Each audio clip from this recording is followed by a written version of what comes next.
At any rate, let's start with the first question. Is medical coding a risky job? What do you think, Alicia? Is it risky? Well, you can look at it in several different ways. When I think of risky, the first thing that came to mind was, you know, you're responsible for a lot of important documentation. There's a lot of Mhm. money involved in the long run. You hear about fraud and abuse all the time. So as far as risky in the avenue that it would be something that, if I made a mistake, am I going to go to jail? Right, you know, yeah. um, I don't think I would be as nervous as some people might if they aren't as familiar with getting into coding. But there is things that can be done inappropriately, Hmm. not necessarily in the coding, maybe more so in the billing. But again, sometimes if you're in a small office, you're doing both. So in that aspect, yeah, if you make a mistake, it's not that you're gonna, heads aren't gonna roll if you make a mistake. If you make a mistake repeatedly, and it's repetitious, and you're, called out on it, and you don't make, um, you Attempts to don't go fix it. get a compliance, your compliance book out, have a meeting, have everybody sign it. This was an error. We all acknowledge, what we need to do, and this is our plan going forward. Da, da, da, da, da. And then you're protected. So, because that's what they're looking for. Right. As far as another way of thinking about that is, it's always good to get fraud and abuse insurance. Isn't that what it's called? Fraud and abuse insurance. Errors and omissions, and I Errors and actually omissions. Yeah. started to look that up because when I was first coding, I was doing consulting. So I would do audits sometimes for physicians or actually do heads down coding as a contract coder. If you make a mistake, the employer normally has E&O insurance that Right. protects the company, but they could technically sue or go after the contractor, the subcontractor. So it's always good if you're going to be a consultant, not an employee, but you should carry your own errors and omissions insurance. Now, some people that are even employees will get coverage. So that's an individual decision. But if you do a Google search, it's called errors and omissions. And if you remember that trick I've shared before, if you do site colon, and in this case I was searching the AAPC site because I know that they've had conversations about it, and I know years and years ago they used to actually have insurance that because of our association, our membership with the AAPC, that we got a good rate. So here's a thread from May 2015 where someone was asking about it. Can anyone recommend an insurance company that sells it? So check that out. Protecting my certification. Let's see. This is from a couple of years ago. And while she's looking at that, it's, I had looked at it, I think, when we had talked about it a year or so ago, as far as, it being available. I had not even realized it was available. But it's not that expensive. It was really a very reasonable amount for a year. So you might, consider doing that when you first start out if you want to. Yeah, and I'm trying to think of the name when I was doing the coding, what it was called. It was a very common company. And actually, when I was an occupational therapist, it was the same company that we had E&O as an occupational therapist because you could injure a patient, But at any rate, check that out. That's what that's called. It's really good if you are self-employed, if you are working as a contractor and you are making decisions about the codes. If you're an employee, normally you're covered under your employer's insurance.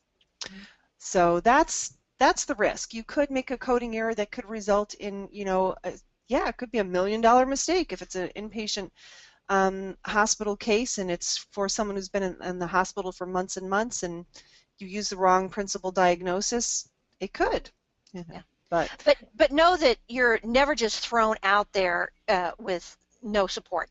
That's one of the reasons coders are audited often, and you should relish being audited because they find the mistakes for you before it becomes a problem. So send your auditor some chocolates or something. The internal audit now, you can't do that with external.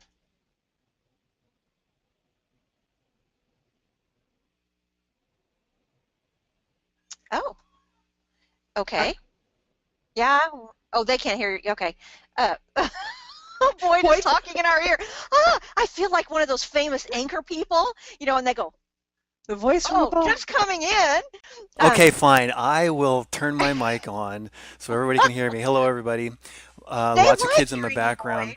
So hopefully you can hear me. Like us and share this and use your emojis if you like this because I now have the stats to see and respond to you guys. I'd love to see that. So please Yeah, give give us us a some happy heart. face. Yeah, we love those hearts.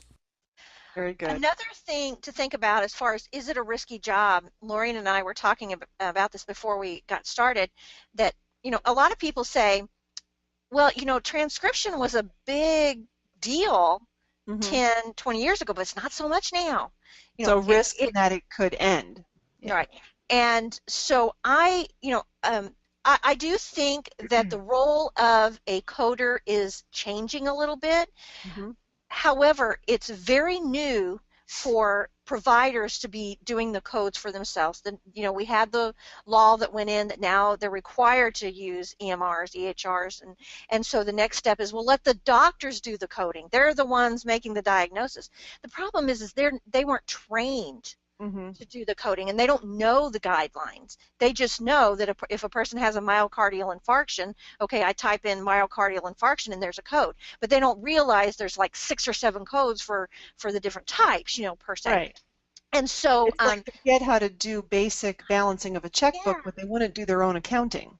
yeah, exactly. You really So want to have a professional doing it. I think the role may eventually become more of an auditor. Hmm.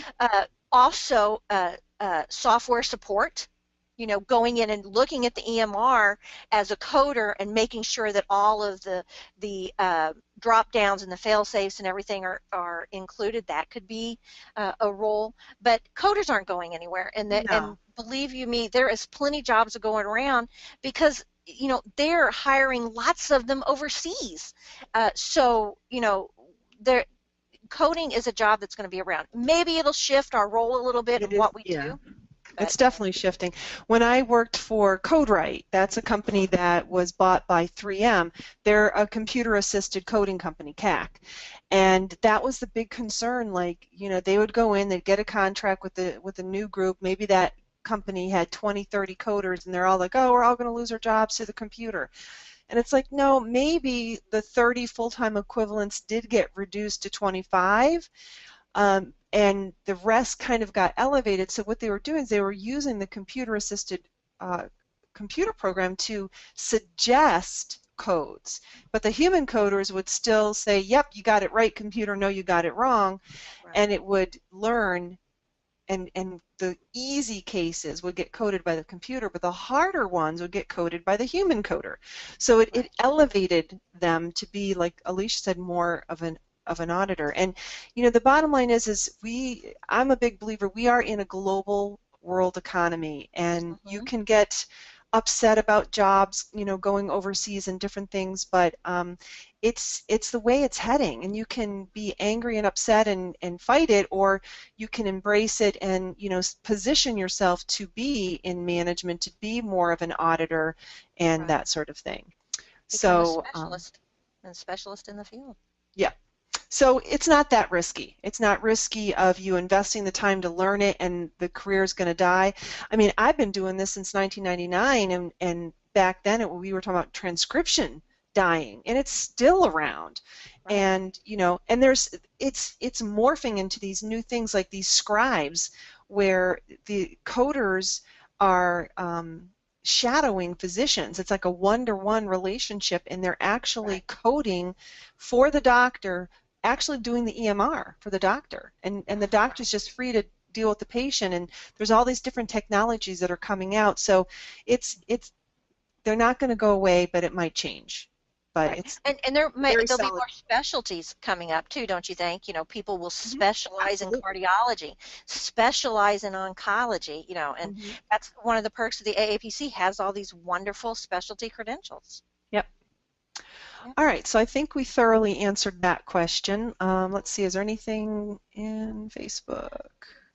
Will manual coding be completely replaced by computerized coding systems eventually, or be outsourced to countries with lower wages? That's funny. We actually just answered that without reading that question, but no, it'll never be completely. Will, just like when encoders came on the market, and I'm really going to date myself. So, you know, you had the paper manuals, and then these electronic manuals came out, and it was like, oh, there goes our jobs. It's just a tool. It did make the human coders more efficient. Maybe it made the productivity expectations go up, but it didn't get rid of tons of jobs. It just I changed them a little bit.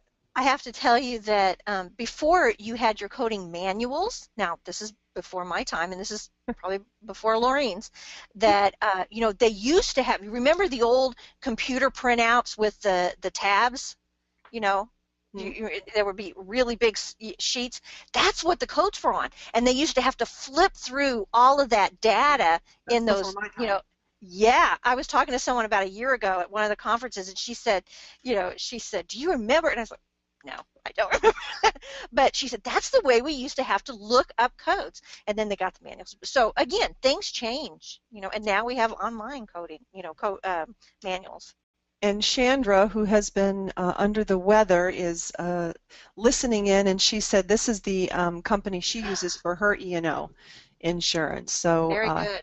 yes, Take a minute to write that down if you're interested, and and she or put you it can in the always send in a, Facebook. She put it in the Facebook chat. So thanks, Chandra. yeah, that's a good one.